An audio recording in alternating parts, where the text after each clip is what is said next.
Tengo a mi cargo la relatoría de la Unión Internacional de Telecomunicaciones de la cuestión de estudios sobre accesibilidad a las tecnologías de la información y comunicaciones por personas con discapacidad.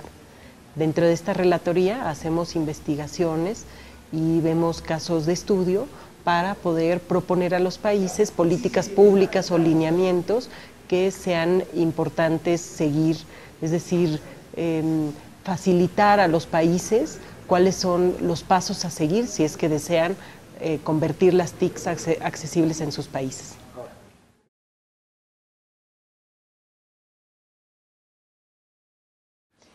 Mencionaría brevemente 5 pasos. El primero es lo que se conoce como en inglés el mainstreaming, que en otras palabras sería el tener presente el tema de la accesibilidad a personas con discapacidad en todo lo que se haga, en todas las leyes, sean de telecomunicaciones, de tecnología o de cualquier otro tipo, dentro del gobierno, pero que también pudieran tener impacto fuera del gobierno.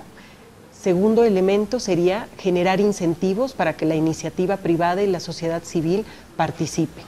Esto, como lo han hecho otros países, algunos países han adoptado dentro de sus políticas y leyes de adquisiciones, exigen que los proveedores del gobierno sean empresas accesibles. Entonces es un incentivo, si uno quiere venderle o proveerle servicios al gobierno, tiene que ser accesible. En tercer lugar, es hacer las reuniones, los foros que sean accesibles. Uno de los principales obstáculos que tenemos para la accesibilidad de personas con discapacidad es que los foros en los que tratamos estos temas no son accesibles. ¿A qué me refiero con no ser accesibles? Primero, no tienen persona que esté traduciendo en lengua de señas o bien subtitulaje. No tenemos formatos en los que hagamos consulta pública, por ejemplo, para proveer a una persona con discapacidad visual, que no sea un formato impreso donde ni siquiera sabe qué es lo que le está consultando el gobierno. Y obviamente la accesibilidad física, es decir, que tengan rampas, tanto para el auditorio como tener acceso a los servicios sanitarios y todo esto. Este es uno de los grandes retos porque todavía en muchos de nuestros países no consideramos que la voz la debe de tener la persona con discapacidad. Y de ahí el lema de nada por las personas con discapacidad, sin las personas con discapacidad. Un cuarto elemento es fomentar que las empresas de telecomunicaciones, entre ellas, se autorregulen para establecer estándares o pasos a seguir o metas a cumplir autoimpuestas. Tenemos el caso de Francia, donde ahí hicieron los operadores móviles, cada año se establecen metas para convertirse cada vez más en accesibles a las distintas discapacidades. Y un quinto elemento es el elemento estadístico. De los grandes retos que tienen nuestros países, y diría que no nada más la América Latina, sino en todo el mundo, es que no existe estadística sobre personas con discapacidad y acceso a la tecnología. O bien existe solamente muy en grandes líneas estadísticas de personas con discapacidad, por otra parte existe de uso de tecnologías, pero no encontramos la interrelación estadística o lo que llamamos la brecha estadística de uso de tecnología por personas con distintos tipos de discapacidad.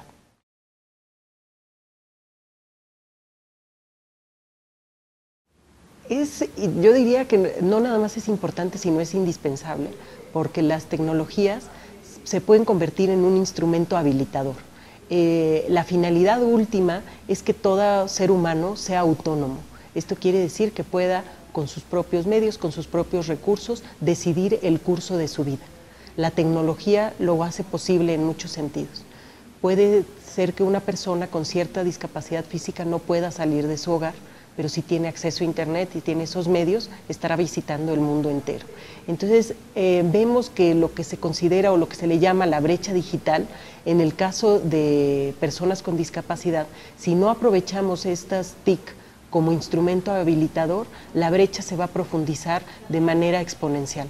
Entonces, estamos en un momento coyuntural de la historia de la humanidad, que si lo aprovechamos, vamos a tener un beneficio de incorporar a personas con discapacidad en lo que yo denomino no es un tema solo de igualdad de oportunidades, es un tema de justicia social y de conveniencia nacional.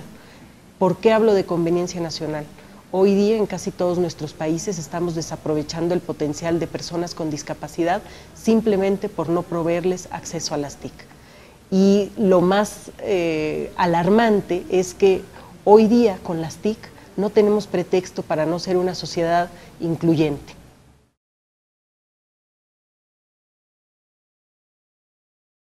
Y esa pregunta es muy relevante porque siempre hablamos de discapacidad como si fuera un monolito. Y no, es un mosaico porque puede haber una persona sorda que tiene unas necesidades, una persona ciega otras, una sordociega otras, una persona con cierta discapacidad física otras. Hay ciertas discapacidades mentales que requieren cierto software para que se puedan comunicar, por ejemplo. Lo que he encontrado a lo largo de los años de investigación es que existen, para casi cualquier tipo de discapacidad, existe a través de las TIC instrumentos habilitadores. ¿Cuál es el problema? En primer lugar, los recursos. Segundo lugar, el saber que existe. O sea, algo que he notado mucho en mi país, que es México, es que ni siquiera se sabe de toda la tecnología que pueda haber. El tema de los recursos, bueno, esa es una constante en nuestros países.